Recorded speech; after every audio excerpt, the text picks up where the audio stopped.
మార్కండేయుడు మృకండు మహర్షి మరుద్వతి దంపతులకు జన్మించాడు. శివుడు విష్ణువుల అనుగ్రహంతో జన్మించినప్పటికీ 16 ఏళ్ల వయసులోనే మరణిస్తాడని బ్రహ్మదేవుడు చెప్పాడు.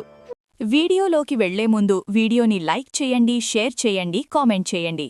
ఛానల్ని ఫాలో చేసి సబ్స్క్రైబ్ చేయండి.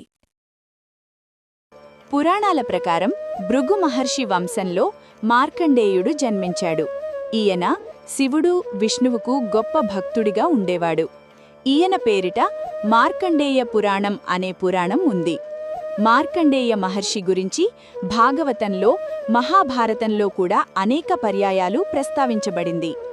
ఉత్తరాఖండ్లోని ఉత్తరకాశీ జిల్లాలోని యమునోత్రి ఆలయానికి వెళ్లే మార్గంలో భక్త మార్కండేయుడికి అంకితం చేయబడిన పవిత్ర స్థలం అది.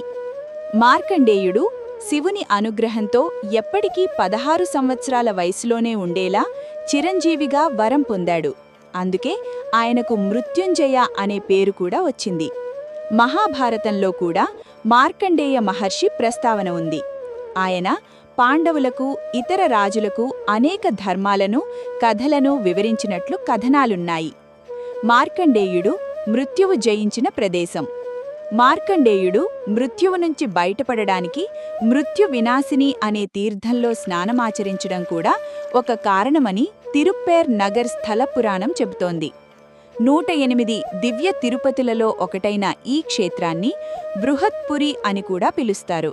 ఇక్కడ స్వామివారు అప్పకుడత్తాన్ పేరుతోనూ, అమ్మవారు కమలవల్లి తాయార్ పేరుతోనూ పూజాభిషేకాలు అందుకుంటున్నారు. స్వామివారికి అప్పారంటే చాలా ఇష్టమట.